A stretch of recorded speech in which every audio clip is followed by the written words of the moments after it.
dear.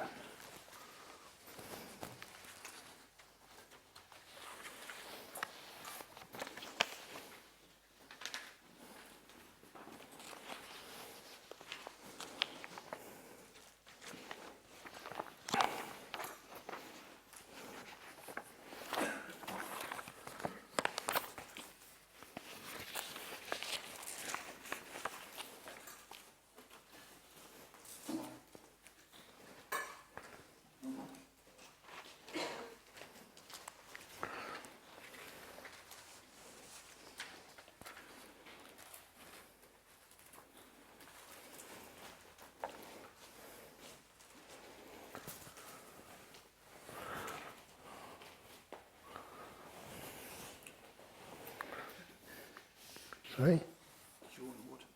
No, I have water now. No, just who cleaned up here today? The monks area. But there was in the bowl here. There was a piece of paper. There was a question for this evening. Yeah, but it's gone. It's vanished. It was to do with, I left it for this evening because it was about the this particular sutta, imperfections, yeah. Does not matter, I think you may find it in the bin there. We'll rescue it. At the time I said, because knew I was going to do this sutta today, I thought, let's do the sutta first, and then in the evening I could answer the question. It makes it more relevant. But these things happen in life.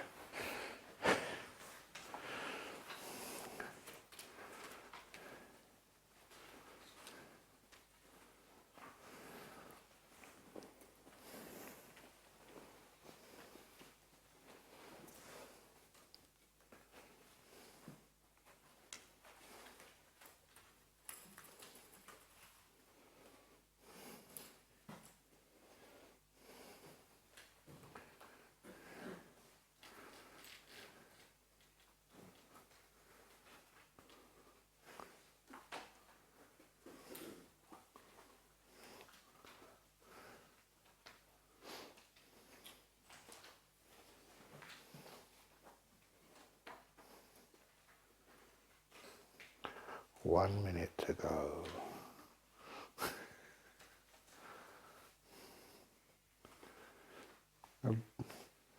Being more strict with starting on time because people from overseas are also just trying to get exactly the right time when we start.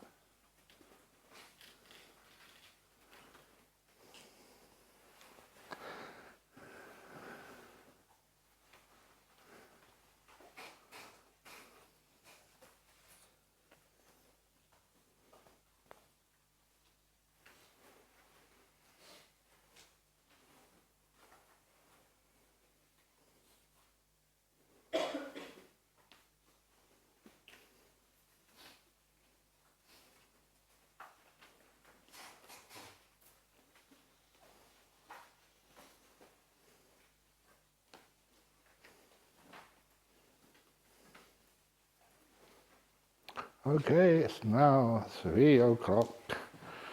So, again, because it's a sutta, out of respect, we can do the Namo task first of all. I'm just checking, make sure, yes, I am wearing my my necklace. with the microphone on. Namo tassa bhagavato arahato samma sambuddhassa.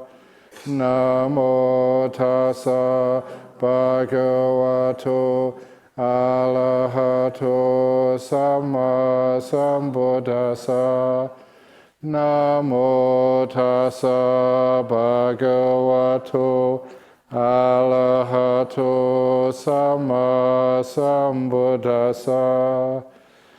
So today's sutta is again from the middle length discourses, imperfections, and the word imperfections is Upakilesa. Kilesa is sometimes the word used for sometimes called poisons, basically greed, hatred and delusion.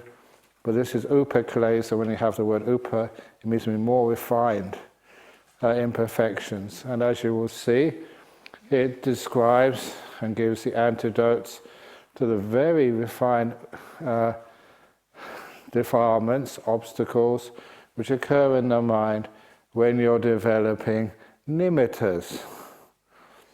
And just once those nimittas are overcome, then the jhanas happen.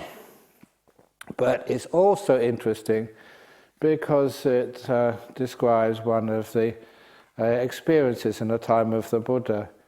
Sometimes people always feel, oh, the Sangha of monks and the Sangha of nuns are so wise and holy, they live so peacefully together. But there was an incident in the town of Kosambi where the monks had a big argument. And if you want to, don't say it here, but what actually happened was that there were two senior monks there. One was the expert on the suttas, on the teachings. The other one was the expert on the Vinaya. And when the Vinaya expert, I think, went to the toilet, or the other way, I forget which, but maybe the Sutta one went to the toilet, then there was, once washing the bowl afterwards, there was not enough water left. And he didn't fill up the bowl afterwards. It's such a small thing. But then they said, you should fill up the bowl after you've been to the toilet for the next person who goes. He said, but there was no water. That's no excuse, you should fill up the bowl. But I couldn't, but you should. But I didn't, so I wouldn't. And you get these silly arguments which come up. But also interesting, there was this argument, and when the Buddha heard it got sort of very hot, starts off with silly things, with small things, and builds up to something which is really quite fierce. And he tried to sort it out. So he went there himself. And the monks who were there at the time said, oh, you just live peacefully and quietly, Buddha, we'll sort this out ourselves. Because they were so upset and angry, they didn't even listen to their teacher. So anyway, let's see what it says. And there's some other verses there which are very, very common in Buddhism and which you may already have heard, but nevertheless this is the story behind it. Imperfections. Thus have I heard. On one occasion the Buddha was living at Kosambi in Gosita's park. Now on that occasion the monks at Kosambi had taken to quarrelling and brawling and were deep in disputes, stabbing each other with verbal daggers.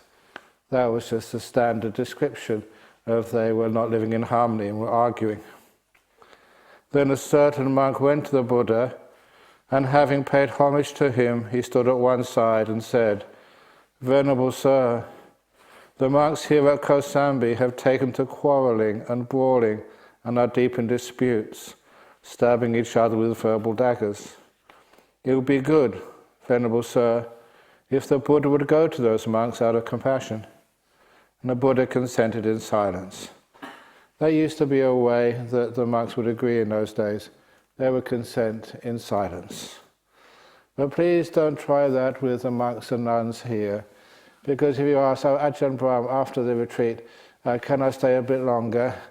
And then you quickly run away and say, well, Ajahn Brahm never said anything, so he must have consented in silence.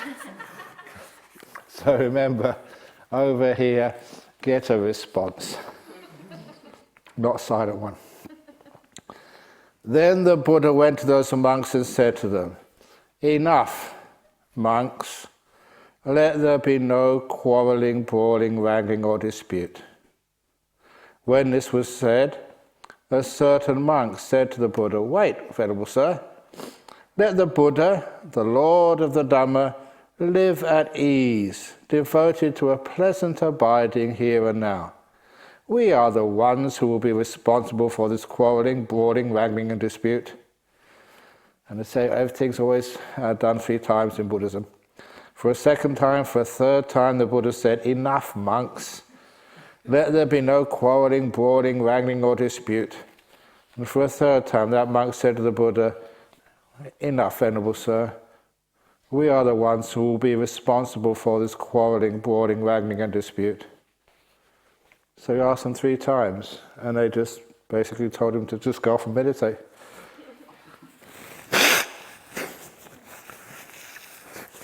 Then when it was morning, the Buddha dressed, and taking his bowl and outer robe, entered Kosambi for alms, his morning meal.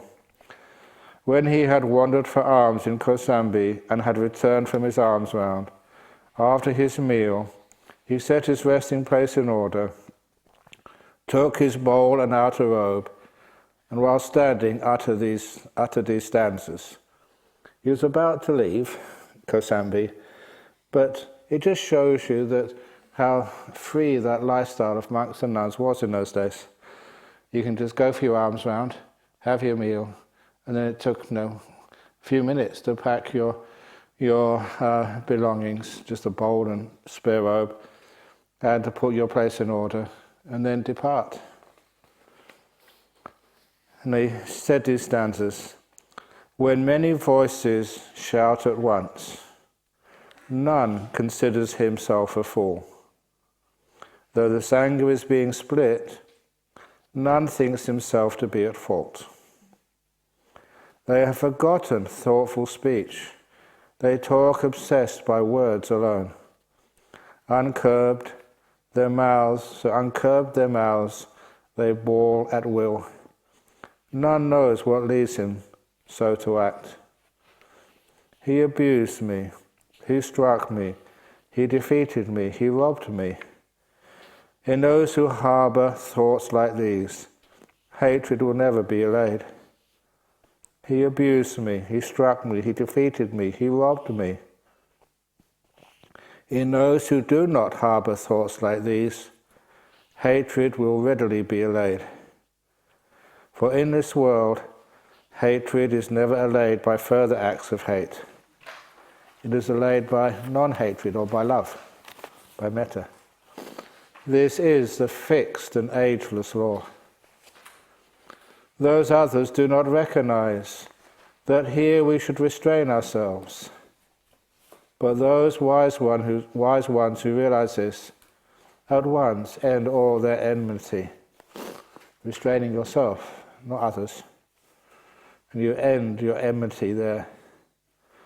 Breakers of bones and murderers, those who steal cattle, horses, wealth, those who pillage the entire realm, when even these can act together, why can you not do so, too?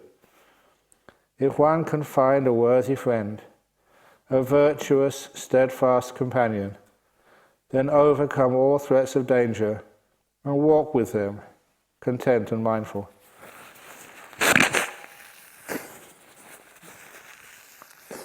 I like that phrase too, the content and mindful. But if one finds no worthy friend, no virtuous, steadfast companion, then as a king leaves his conquered realm, walk like a tusker in the woods alone. Better it is to walk alone. There is no companionship with fools. Walk alone and do no evil, at ease like a Tuscan elephant in the woods. And because there's quite a few Vietnamese here, the time I went to Vietnam, one time I went to Vietnam, it was in the north of Vietnam, and on the way between Hanoi and Ha Long Bay, there was a mountain, and that was the mountain where one of the kings of Vietnam, or that part of Vietnam in the north, that he resigned his kingdom, he walked away, went up into the mountains and became a monk. Do you know that story? You do, yeah. What was the king's name? You know? I don't know, but you know the story, good. And I remember going up there, and it was inspiring.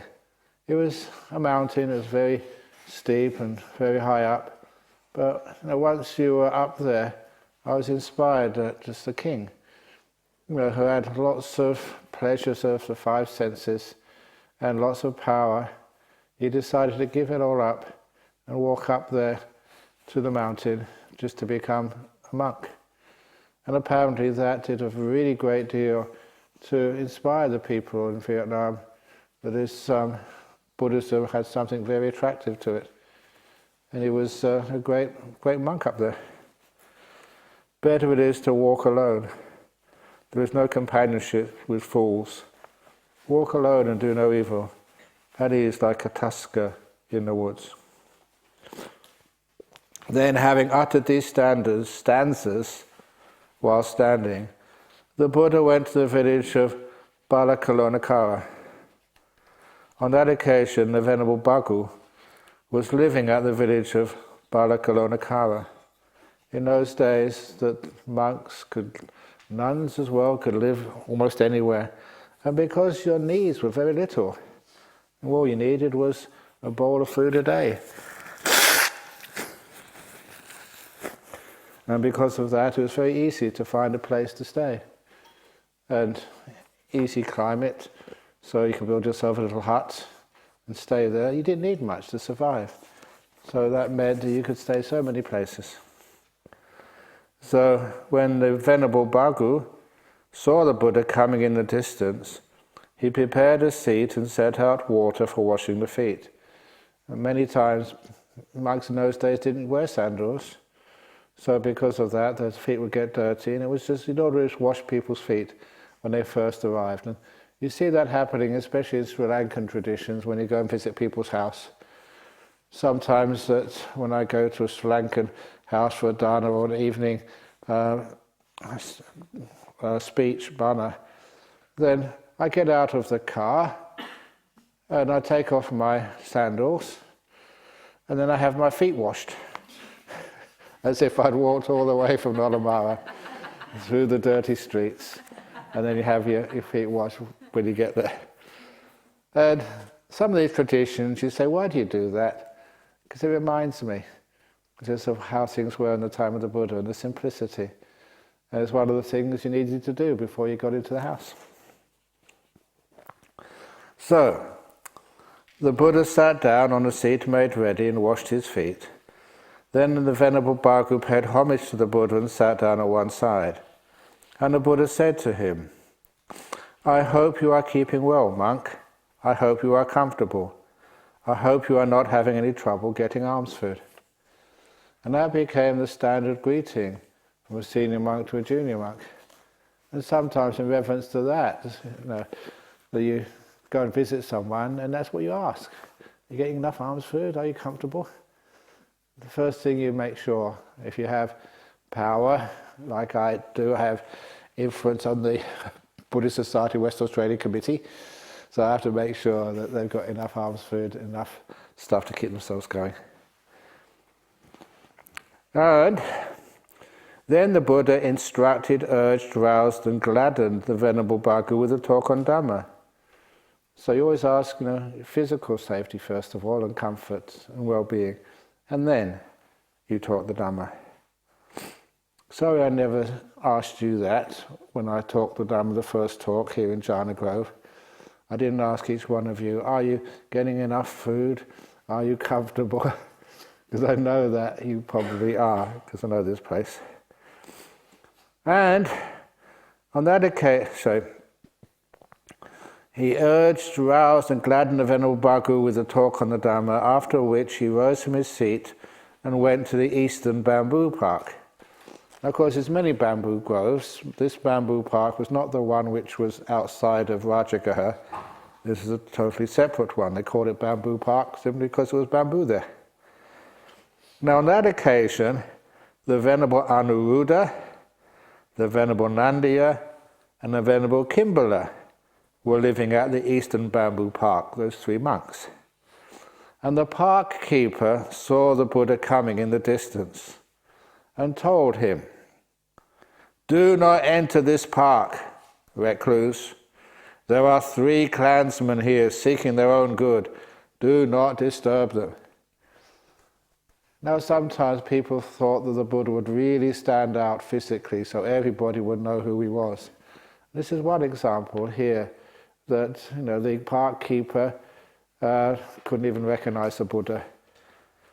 And then the Venerable Anuruddha heard the park keeper speaking to the Blessed One and told him, "Friend, park keeper, do not keep the Buddha out. It is our teacher, the Buddha who has come." Then the Venerable Anuruddha went to the Venerable Nandiya and the Venerable Kimbala and said, "Come out, Venerable Sirs, come out. Our teacher, the Buddha, has come." Then all three, for those watching in Singapore, this is just some hay fever. My nose is leaking. But I have taken some medicine. The Buddha has come. Then all three went to meet the Buddha. One took his bowl and outer robe, one prepared a seat, and one set out water for washing the feet. The Buddha sat down on the seat made ready and washed his feet. Then those three Venerable Ones paid homage to the Buddha and sat down at one side. It's okay here in this hall here, but usually, when somebody is giving a talk, if they're a senior monk, you never sit right in front of them, because that's considered to be a little bit asking for attention. You always sit a little bit to one side. And that's a lovely tradition there. And then all three, and sat down to one side. And the Buddha said to them, "I hope you are keeping well, Anuruddha. I hope you are comfortable. I hope you are not having any trouble getting alms food." I'm just going to point out a little bit in that statement. It may seem strange to you that when the Buddha said, "I hope you are keeping well, Anuruddha," he's only pointing out, speaking to one of them, the leader, Anuruddha. What about Kimbala and Nandiya? And the reason is that's just the idiom there. If, if 4 nuns come and you want to talk to them, you would address them all as "Go to me. Go to me, how are you all?" Yeah, but not just speaking to you, speaking to every one of you, 4. The senior one always gets the word called, that sort of points you 4 out, and it really means all 4 of you. And that's interesting afterwards. It's just an idiom of Pali. If you have like 3 or 4 or 5 in a common list, just saying the first one or the first 2 implies all the others. And that's important in something like the Satipatthana Sutta, where the Buddha says, before doing any of the 4 Satipatthanas, you must make sure that you've restrained the Lokaya Bija and Domanasang. And those 2 are very easily identified with the first 2 hindrances. The first hindrance is usually kamacchanda. But in many places, I remember doing a little bit of research, 40 or 50 places, instead of kamacchanda, they use the word lokaya bija, as is used in the Satipatthana Sutta. And domanassa in 2 suttas, that is a synonym for Vyapada, the second hindrance. But anyway, those 2 hindrances are very clearly identified with the things which you should restrain before you do the Satipatthana. And it's in the commentaries which confirm that. And they also pointed out that when you mention 2 of a very, very standard group, such as the 5 hindrances, and you mention the first 2, you should understand it means the whole of that group. Not just the first 2 hindrances, but all the 5 hindrances. So it says the commentaries, they say this is just the way that Pali was used in those days. So anyway, that's what it means. And this is an example here. You see these 3 meditating monks, and you just address them by the senior one of them, Anuruddha, but it means all of them. So, I hope you are keeping well, Anuruddha. It also means Kimbala and Nandia. I hope you are comfortable. I hope you are not having trouble getting alms food. We are keeping well, although we are comfortable. We're not having any trouble getting alms food. That was the first question. Are you comfortable there? Second question, I hope, Anuruddha, that you are all living in harmony, with mutual appreciation, without disputing, blending like, I'll say milk and water. I was just going to say condensed milk and cup of tea. But that's my nature. I was just brainwashed into me by my father. Are you blending like milk and water, viewing each other with kindly eyes? And surely, Venerable Sir, we are living in harmony with mutual appreciation, without disputing, blending like milk and water, viewing each other with kindly eyes. And I just point out, why did the Buddha say that? Because that is important. It's almost crucial. If you want to have success in developing very deep states of meditation and understanding the Dhamma, we have to find some way of living in harmony and peace and together. And when you point those things out, people think, oh no, to actually develop deep meditation, you just need to put effort, sit a long time, really could get into it.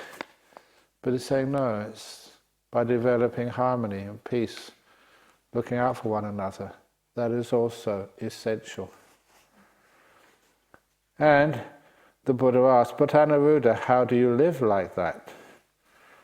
Venerable Sir, as to that I think thus, it is a gain for me, it is a great gain for me, that I am living with such companions in the holy life. I maintain bodily acts of loving kindness towards these venerable ones, both openly and privately.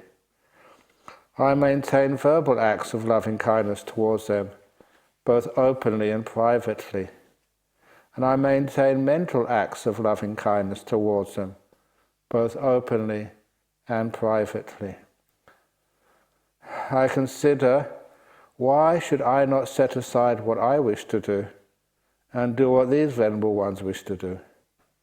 And I set aside what I want to do and do what these venerable ones want to do.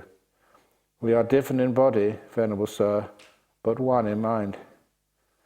The Venerable Nandi and the Venerable Kimbala each spoke likewise, adding, that is how, Venerable Sir, we are living in concord with mutual appreciation, without disputing, blending like milk and water, viewing each other with kindly eyes.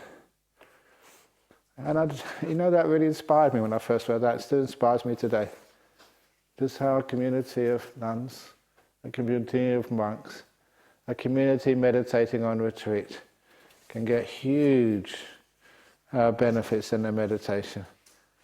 Right, everyone you see here, viewing them with kindly eyes, blending like milk and water. It is true you don't need to speak to one another, but if you keep silence, please smile at one another when you pass by. Just a little smile. It means that you are giving kindness to the people you're sharing your cottage with, the people you're sharing this place with. You're developing that sense of a community. Different bodies, but single mind. And good Anuruddha, I hope that you all abide diligent, ardent and resolute.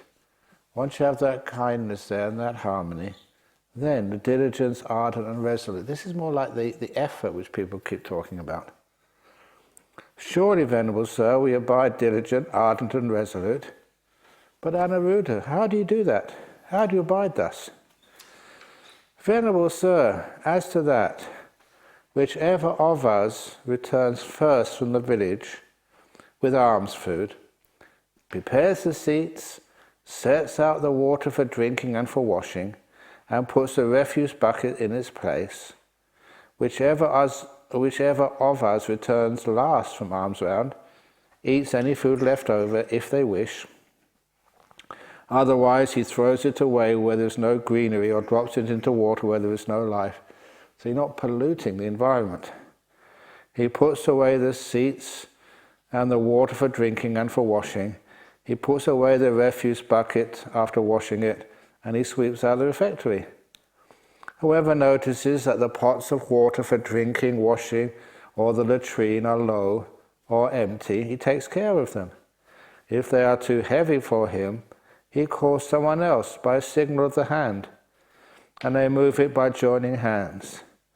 But because of this, we do not break out into speech. But every 5 days, we sit together all night discussing the Dhamma. That is how we abide diligent, ardent and resolute.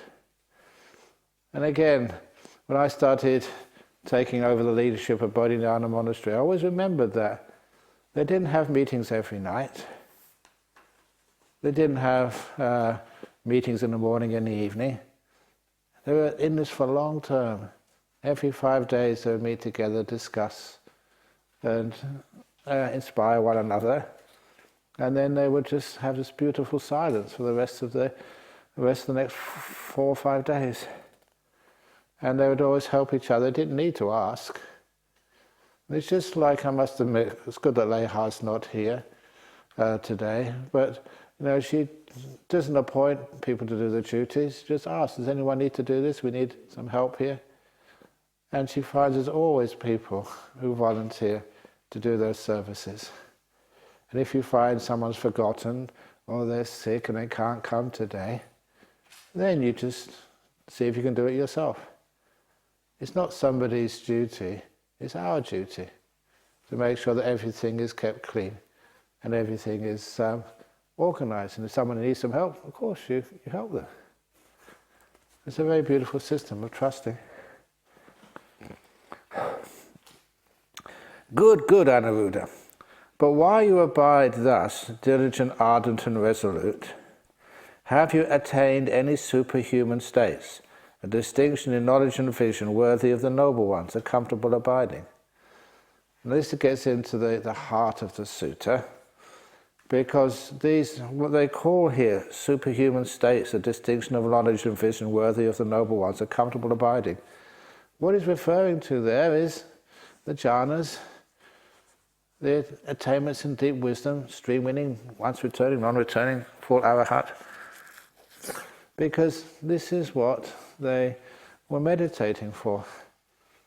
And one thing here, it says that they call it superhuman states. It's a very difficult word. It's uttari manusa dhamma. And it literally does mean like superior or really incredible states attainable by a human being. And I always mention that because sometimes these days the people just they lessen the importance and the power of things like a jhana. One good example of that, when I first came over to Perth, I was just helping out on a retreat, and I asked one gentleman, he was on the retreat, it was only a weekend retreat, how's it going? And he said, oh, not very good. I said, why was that? And he said, oh, my meditation is not good. I can only get first jhana this retreat, I just cannot get the second jhana. I'm glad you laughed because, I was almost going to cry. Simply because, if you have even come close to a first jhana, you cannot be so sad and morose. These are huge states. And so huge that in some traditions where we haven't got the Buddhist view and background, sometimes even just get into a first jhana.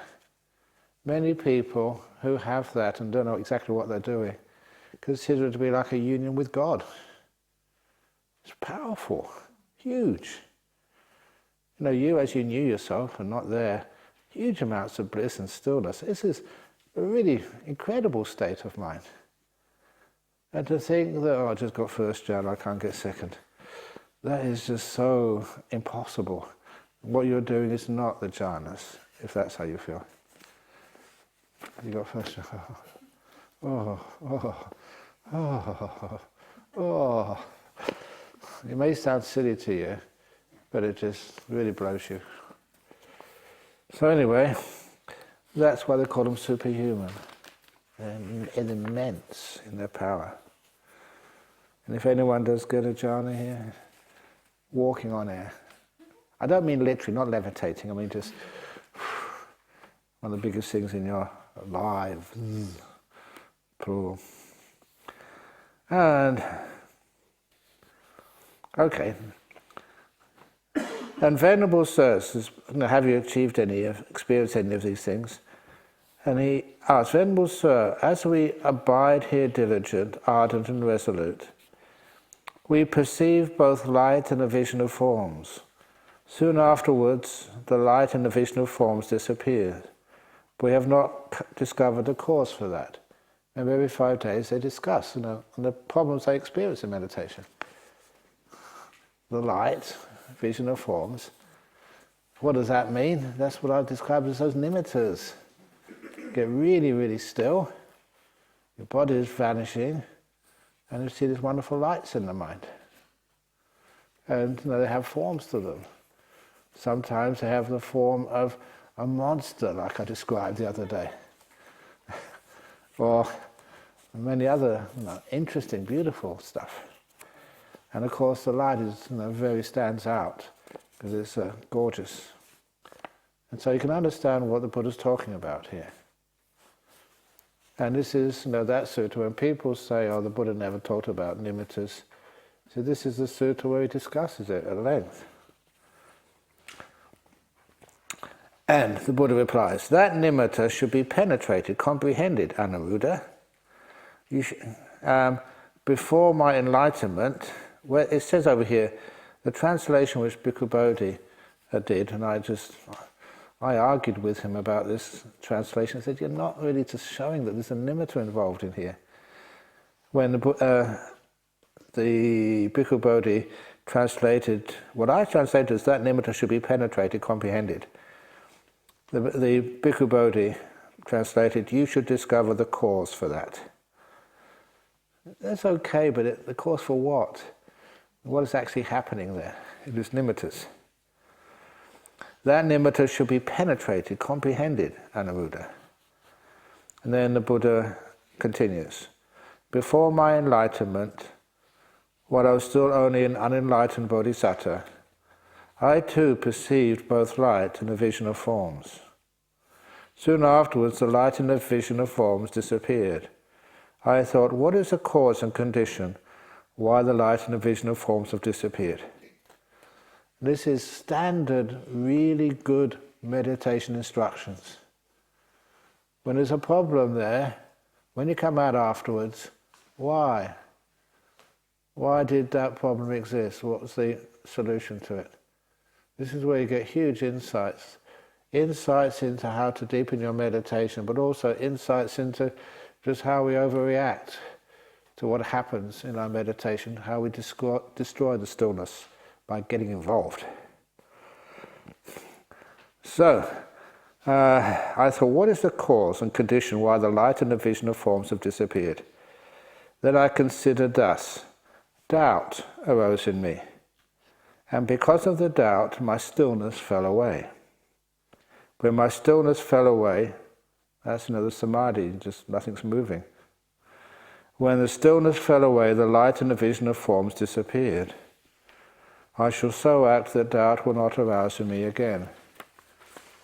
Now that's the first of these Upakilesa, and one of the reasons it's there is because it's just so incredibly common. I don't know how many people, when they come to the interview time, they said, well, I was getting very peaceful in meditation, I saw this light, but it can't be an nimitta. And this is my own experience talking to people, that as you talk to them, 90% of the time minimum, it was a nimitta. And it was such an important point to me to get rid of that doubt that when you do see a light, 9 out of 10 times it is a real one. Why do you have doubt? It's not. One of the reasons you have doubt because you think, I'm just a lay person. I've only just started meditation. I can't do this sort of stuff. This is big league. It's way beyond me. It's not. Of course you can experience it. And to tell you an honest truth, that this Dharma hall here, the design of it, I designed this thing. You see those windows up there? Can you get like the sun just actually sending light through these windows? So you look at the window and see this beautiful light in there and you think, oh, this is not a limiter inside of my meditation. This is the light shining in my eyes. It can't be. That was one of the reasons why you've got no choice. You have to admit it's real and overcome that doubt. Okay, so of course you can do it, otherwise I would be wasting my time. And as Anuruddha, I was abiding diligent, ardent and resolute. I perceived both light and vision of forms, and soon afterwards the light and the vision of forms disappeared. I thought, what is the cause and condition why the light and the vision of forms have disappeared? And I considered inattention arose in me. And because of inattention, my stillness fell away. When my stillness fell away, the light and the vision of forms disappeared. I shall so act that neither doubt nor inattention will arise in me again. So, why is it inattention happens? Sometimes it is like you see those lights and say, oh yeah, I've got the nimitta now what do I do? The nimitta is right in front of you. It's the most important thing in the whole world. And that just teaching, this most important thing in the whole world, of course it makes you attentive to it. If you just, yeah, okay, done that one, now what? Then that's inattention. So when these things happen, trust it is a real nimitta. It's important. So you attend to it. It's usually very happy and very joyful. And once it starts to really develop, that joy and happiness, you can't really take your eyes off it. As Anuruddha, I was abiding diligent, I considered thus. Sloth and torpor arose in me. And because of sloth and torpor, my stillness fell away. When my stillness fell away, the light and the vision of forms disappear. I shall so act that neither doubt nor inattention nor sloth and torpor will arise in me again. This is the dullness, the sleepiness. A lot of times, just stay there with a nimitta. It just really builds up your energy. You don't feel tired at all or dull in your mind. After a while, sloth and torpor is overcome, as I said earlier, from my own experience when I was in Thailand, of eating enough. Your body needs energy. Not too much, not too little. Drinking enough. And I say that because a couple of years ago, on the Rains retreat, there was one of the people who was meditating there, and in the afternoon I was over in Bodhinyana or my own retreat or something, but she thought she had a stroke, and she was taken to Armadale Hospital. And what they found out was that she was just dehydrated. I said, why did you get dehydrated? And the reason is because she wanted to sit 2 or 3 hours at a time. And after an hour and a half, she wanted to go to the toilet. So to stop the irritation of having to go to the toilet, she didn't drink very much. And as a result, she was just dehydrated, that's all. And I mention that because sometimes, when you do retreats, especially it's quite warm in this room, and getting to summertime, please make sure you're well hydrated. If you really get into a deep meditation, don't worry about going to the toilet, you just won't feel it. You go after the retreat is finished. After the meditation, not after the retreat's 9 days. Didn't mean that.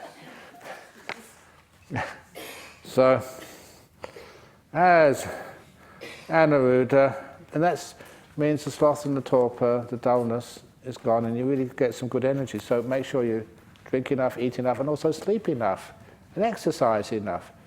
You can go for walks. Walking meditation, if you don't like the walking meditation, just go for one of the walks along the trails. Okay. As an Rudra I was abiding diligent, I considered thus. Fear arose in me, and because of fear my stillness fell away. When my stillness fell away, the light and the vision of forms disappeared. Suppose a man set out on a journey, and murderers leaped out on both sides of him. Then fear would arise in him because of that. So fear arose in me, and the light of the vision of forms disappeared. I considered thus, I shall so act that neither doubt nor inattention nor sloth and torpor nor fear will arise in me again. And of course that is one of the very common obstacles to the meditation. And that is my job, to say, look, the meditation is great, you've got nothing to be afraid of except losing your hair, but that's easy. So you don't really need to do that. But the fear which comes up, why? Two reasons. One is that you're going to a place you've never been to before, and just the lack of familiarity. It's just like some of you come to the retreat here for the first time. What is this place? Who is this teacher? Am I going to be able to take it here? Look at the schedule. Oh, crikey, get up at 4 o'clock with gusto. Who's this gusto fellow I'm supposed to get up with? Someone said that. And of course, the first thing I say, it's okay to sleep in. You don't always have to sit. You can sit on a chair. You can take it easy. To overcome that fear, that it's a calm, safe place. And by now you should have understood there's nothing which could harm you here, but everything to really give you a big boost of happiness and energy and health. So, there's nothing to be afraid. That's the first one. You're going to places you've never been to before. Well, after a while, like even now, your room and where you sleep. And first of all, I think, what is this? But now it's your bed. You've got to know the bed. You've got to know your pillow. And it's also just, I feel happy in here. You feel safe and comfortable. You got used to it. And that's what happens, all these stages of meditation. First of all, you have recognition. You know it's your room. Then you have familiarity. You know where everything is, and you're at ease with it. And then you have this, again, the ease is the last thing. Recognition, familiarity, and ease. And after a while, that's my room. You can have a really good night's sleep in it. Know where everything is and how it works. So that fear is also the other thing which fear comes up with, is that these are very powerful states of mind. I mean, really powerful. You're actually finding some truth. And sometimes, for many people, they'd rather live in fallacy, in delusion, because you've got used to delusion. Do you really want to face that truth? And because I haven't seen this, but some of the younger monks were saying that there was a movie, it was The Matrix. And anyway, they were saying in The Matrix, you're in some sort of delusional world, but you can take one of two pills, as a white pill, a black pill or something? Red or blue. And I don't know which one does what, but anyway, say the red pill breaks you out of the delusion, and the blue pill keeps you in delusion or something. Is that right? The other way, okay. But anyway, why would people want to be in delusion? It's actually scary being real. There's that fear there of facing really deep reality. Although I don't know why, because with the meditations, it's positive always. And you see all these great monks and nuns who get these experiences, and they're all positive about it. I've never met one monk or nun or layperson who said after they've got these jhanas, they wish they hadn't have done this. Never one. So, please, there's no fear. I've got to laugh again now. There's many other things you might regret in life, but not that. But fear is very common. So if you have fear come up, I know this monk, I'm very close to him. but he was, that was one of his big problems. You get sort of the really powerful nimittas having a really great time, and then it's like, just as like a simile, like jhana is just over there. It's easy. But you can't get in there, it's too big for you. You're only a small monk. And the jhana's over there. And it's just, oh, it's so lovely, but I can't do that. I don't know what might happen. The jhana's just over there, it looks so nice. Well, the fear is, the closer you get, the bigger the fear is. But then for some people, it's, oh, why the hell not? And you just go for it. For some monks I know, the joy of it, just the peace, the power, the brilliance, the profundity of it was so powerful that that's what overcome the fear. You can't resist it. As Anuruddha was abiding diligent, I considered thus. Inertia arose in me, and because of inertia my stillness fell away. Okay. Elation. Oh yeah. So elation arose in me. Because of elation my stillness fell away. When my stillness fell away, the light and vision of forms disappeared. So suppose a man seeking one entrance to a hidden treasure. Or let's not say hidden treasure, we don't have that. A man or woman saw the lottery numbers for next week's lottery, all there.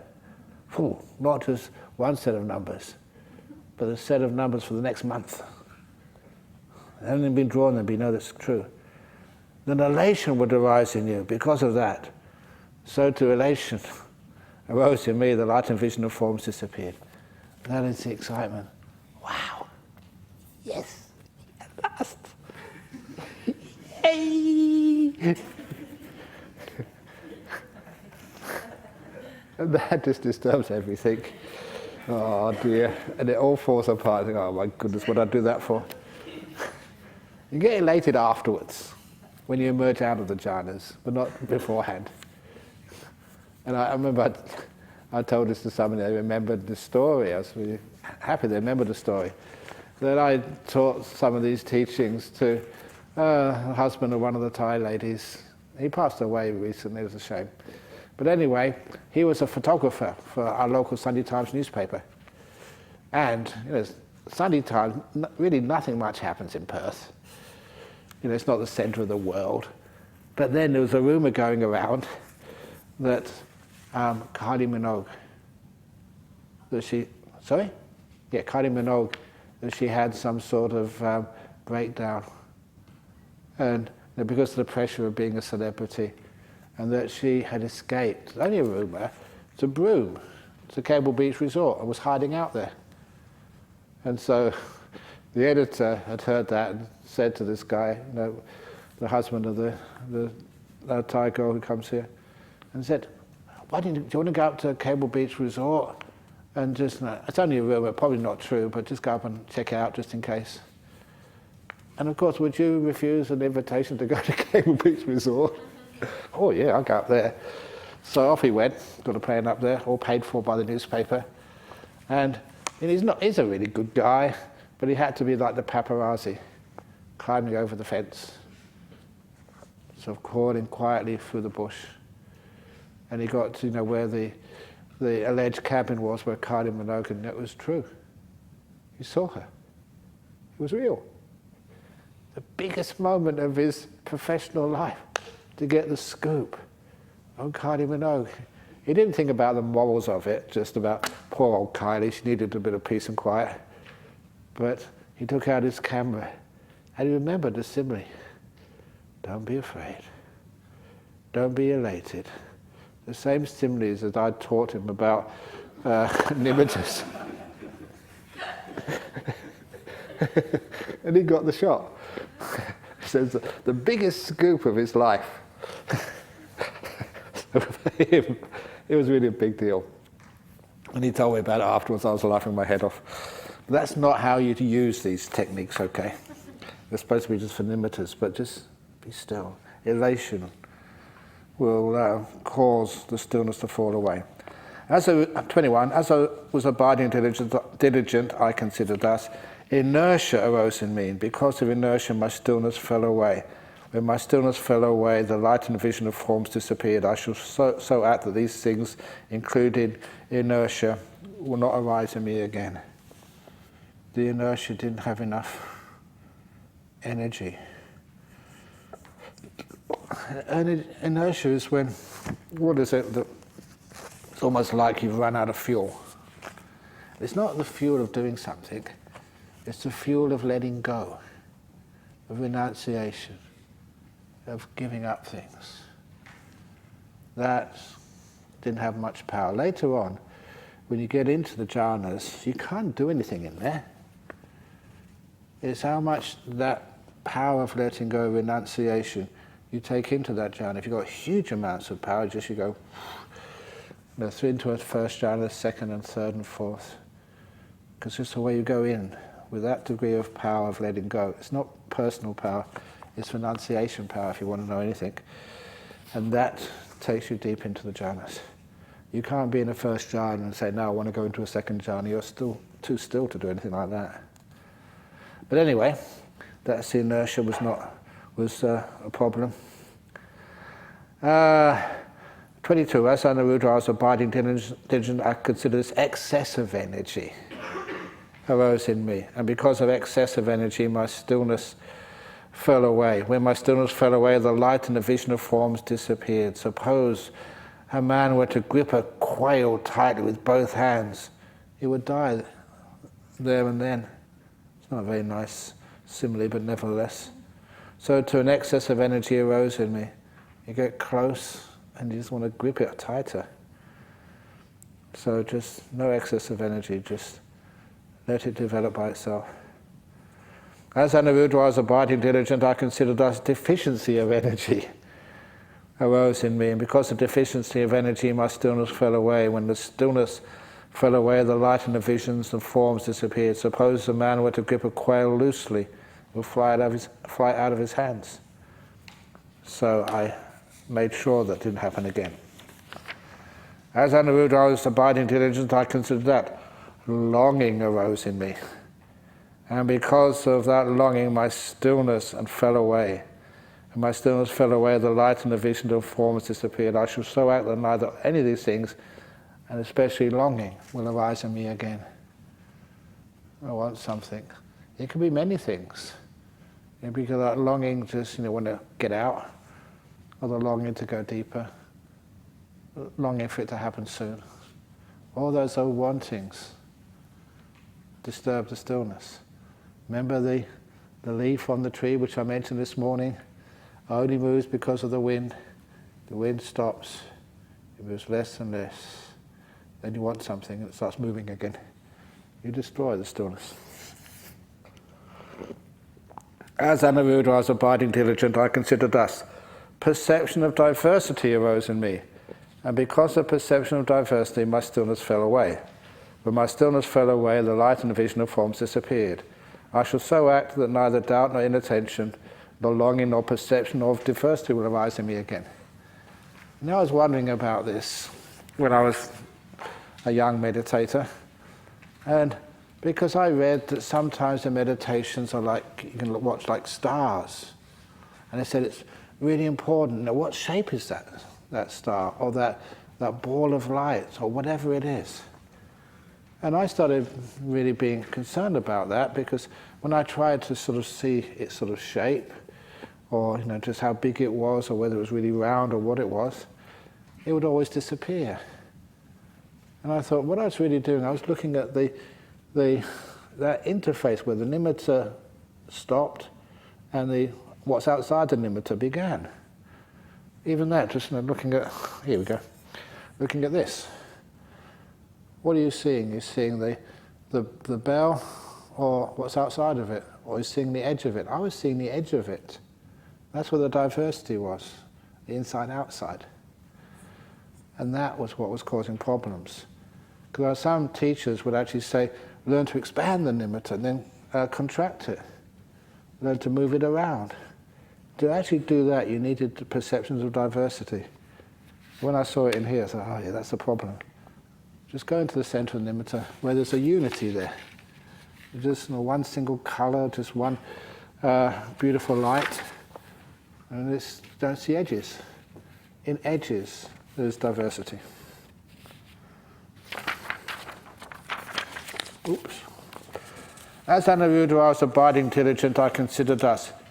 Excessive meditation on forms arose in me. Because of excessive meditation upon forms, my stillness fell away. That is actually, again, similar. When you see, is this circular, is this round, is it square, is it a diamond shape, or what's going on? So I made sure the excessive meditation on forms will not arise in me again. When Anuruddha, I understood, when I understood that doubt is an imperfection of the mind, then Upakilesa, I abandoned doubt, inattention, sloth, torpor, fear, elation, inertia, excess of energy, deficiency of energy, longing, perception of diversity. Excessive meditation upon forms is an imperfection of the mind. I abandoned these. Usually these things, once you hear about this and once you develop it, many of these things you don't even notice because you go right past them because it's so attractive, it's quite natural. But if you have a problem, this is where the solutions are. Sometimes those problems don't come up. As Anuruddha, I was abiding diligent, ardent, and resolute. I perceived light, but I did not see forms, the shape of the light. And many times people see weird shapes. It doesn't really matter, they're fine. But in the end, these things will all settle down. And I saw forms, did not perceive light even for a whole night or a whole day or a whole day and night. And I thought, what is the cause and condition for this? I considered thus, on the occasion when I do not attend to the sign of forms, but attend to the sign of light, I then perceive light but not forms. On the occasion when I do not attend to the light nimitta, but attend to the form nimitta, I see forms but not perceive light, even for a whole day or night or a whole day and night. As Anuruddha, I was abiding diligent, ardent, and resolute, I perceived limited light and saw limited forms, immeasurable light and immeasurable forms, even for a whole day and night, or a whole day and night. I thought, what is the cause and condition for this? Then I consider on the occasion when stillness is limited, the samadhi, the stillness, you haven't been in the stillness long enough, my vision is limited. And with limited vision I perceive limited light and limited forms. But on the occasion when stillness is immeasurable, my vision is immeasurable. With immeasurable vision I perceive immeasurable light and see immeasurable forms, even for a whole day, a night, a whole day and night. Sorry, I keep getting that, but you get the point. With Anuruddha I understood that doubt is an imperfection of mind, and had abandoned doubt. Understand inattention is an imperfection of the mind, and had abandoned inattention. Abandoned sloth and torpor, abandoned fear, abandoned elation, abandon inertia, abandon excess of energy, abandon deficiency of energy, abandon longing, abandon perception of diversity, abandon excessive meditation upon forms and imperfection of the mind. And I thought, I have abandoned those imperfections of the mind. Let me now develop stillness in 3 ways. So all those imperfections he'd learned to abandon. What is stillness in 3 ways? Thereupon, Anuruddha, I developed the first jhana, and that is with the movement of the mind onto the object and holding onto the object.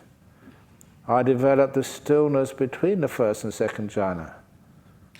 This is almost like a 1.5 jhana, which is mentioned in a few places. That is where no vitaka, no moving on to the object.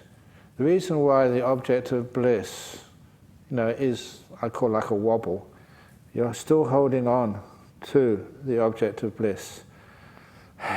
Very lightly, but there's still a little bit of doubt, a little bit of faith, and if you don't hold on, you'll fall off. And that little bit of holding, lack of confidence that this is going to be quite safe and still, that means you fall off, but then you go straight back on again. And that is the vitaka, is just going on again. The vichara is the cause of the problem here. You're just holding on, still slightly, very slightly, but it's still with the vichara. And when that vichara disappears, the holding on to the object of bliss, then you move from the in between the first and second jhana to the real second jhana. A lot of the times that place between the first and second jhana with no vitaka but vichara is so similar to the second jhana that often they don't even mention it. It's included in the second jhana experience simply because it's still. And so I develop stillness with the rapture or without rapture and accompanied by enjoyment and accompanied by equanimity, fourth jhana, or without vitaka and vichara. So when Anuruddha had developed the first jhana, between the first and second jhana and the other three jhanas, the knowledge and vision arose in me. My deliverance is unshakable. This is my last birth. Now there is no more renewal of being. That is what the Buddha said. And the Venerable Anuruddha was satisfied and delighted in the Buddha's words. But not just Anuruddha, also Kimbala and Nandiya too. When it says just Anuruddha, it means the other two as well. And that is the Upakilesa Sutta. And you've got your own copies here, you can take home with you if anything happens. You get nimittas coming up. You've got a little how to do it guidebook there, which is great. Biggest problems, fear and excitement. I always say that. Doubt is also a brilliant first one to put up. If you see a light in the mind, I mean, when you first start meditating, sometimes it's just you're like a car cooling down after you've been driving. It's heat, but the engine's not running. That is just the mind, just on the five senses, still slowing down when you first close your eyes. So don't worry about what happens in the first few minutes of meditation. But later on, when you get pretty peaceful and still, and beautiful light comes up, 9 times out of 10, it really is a nimitta. Don't get excited. Don't get afraid. Don't go, yay! Develop it. Let it become still and get really bright and light and beautiful. And the other thing you know it's really a nimitta is the colours. And that's something which really stands out. That if it's like a yellow nimitta, the colour is not important, but the intensity of the colour is. It's like yellows you've never seen before in the so-called real world. Intense colours, pure colours. They often say it's hard to describe because they're not available for people to see with their eyes, but it's like more yellow than yellow, more white than white. That's the most accurate way of describing them. And they're fascinating and beautiful, give you lots of joy and happiness. And please, just enjoy that. Don't try and say, I've got limited now, I've got to do something else. No, just enjoy that. That's good enough for you. And I say that because if you're at peace with it, then it can deepen. Yeah, you had a question there. Yes, thank you. Ajahn Brahm, when the Buddha says that he developed the Jhana, could you just clarify what does developed mean? Does it mean that he created it or that he achieved it? No, he took away all the away all the obstacles to it. In other words, how do you develop a garden? By protecting all the flowers which you planted there. They grow by themselves. If we can only get out of the way and let go, then these jhanas just happen. And it's a strange thing to say, but a lot of the times we mess up because we try and make it happen. And what you do instead, this is Ajahn Chah's simile. Okay, here it comes. That he said that his monastery was a mango garden, a mango orchard, sorry. And the mango trees were planted by the Buddha. And there's heaps and heaps and heaps of juicy, sweet mangoes on those trees. But you can't climb the trees to get a mango. You can't throw up a stick to get it. You can't get a cherry picker. You can't blow up the tree and push it over to get the mangoes. There's only one way only to get the mangoes from the trees planted by the Buddha. And that is to sit perfectly still under the tree. Hold out your hand and a mango will fall.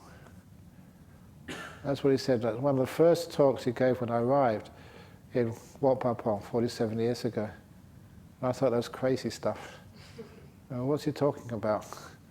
You know, how, if you sat under a tree, a mango tree or any old tree, has anything ever fell on you? Maybe on your head, but never in your hand. But that's this amazing, beautiful simile. You sit perfectly still. That's how you develop these things. You don't want anything, you don't do anything, you don't move.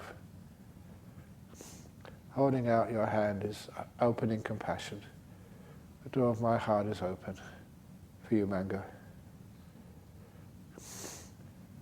A lot of times you don't believe that. You think that's impossible.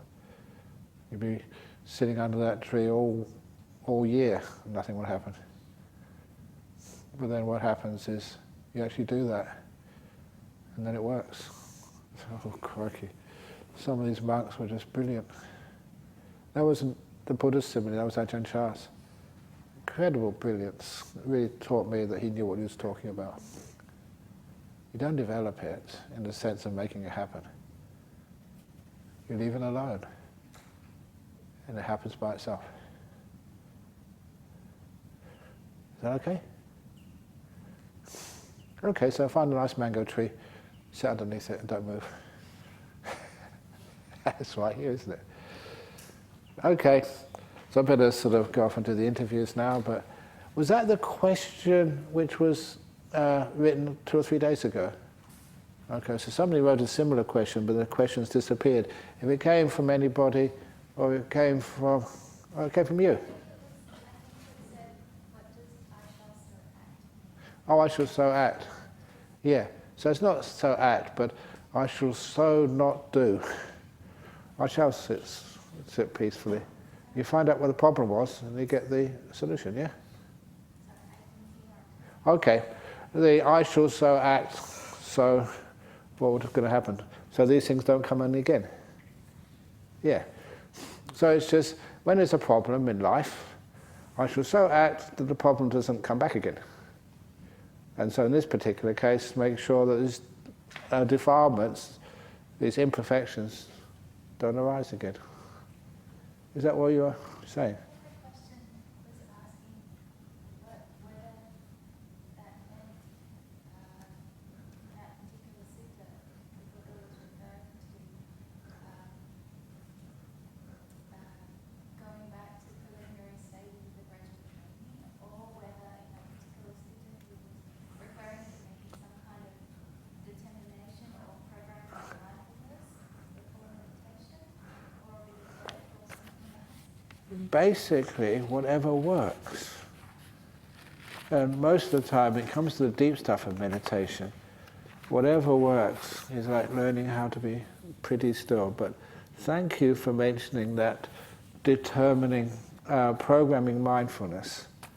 Because that was, I never mentioned that here, so thank you for that.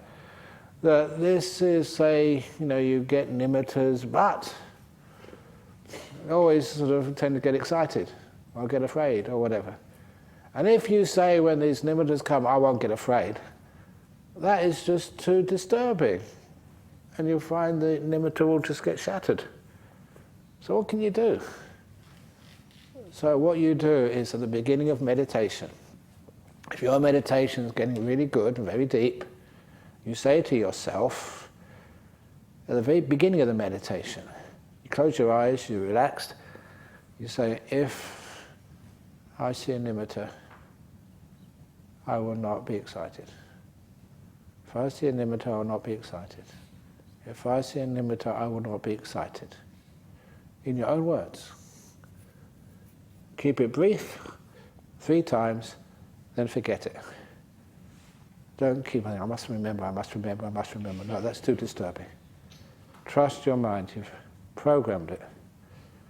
And then when you get to those stages of meditation, it's amazing how it works. It worked for me and it worked for many other people. Because what happens, you get to that stage and you're about to get excited, like you've done it so many times. But the like an antivirus, it kicks in. You don't get excited. You don't say anything. The program has been put in at the beginning. And now it's just natural, automatic, and you get past. Is that sort of roughly right? Enough for now. Okay, you can write a question this evening, if necessary.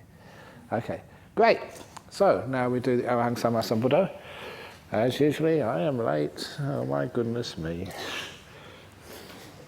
Was it worth it? Okay. And thank you in Singapore for waiting a little longer. Arahang Sammasambuddho Bhagava Buddhang Bhagavantang Abhivademi Suakato Bhagavata Dhammo Dhammang Namasami Supatipano Bhagavato Sawaka Sangho Sanghang Namami. Very good. And now we do the other way of ending a good talk. Sadhu, sadhu, sadhu. Very good.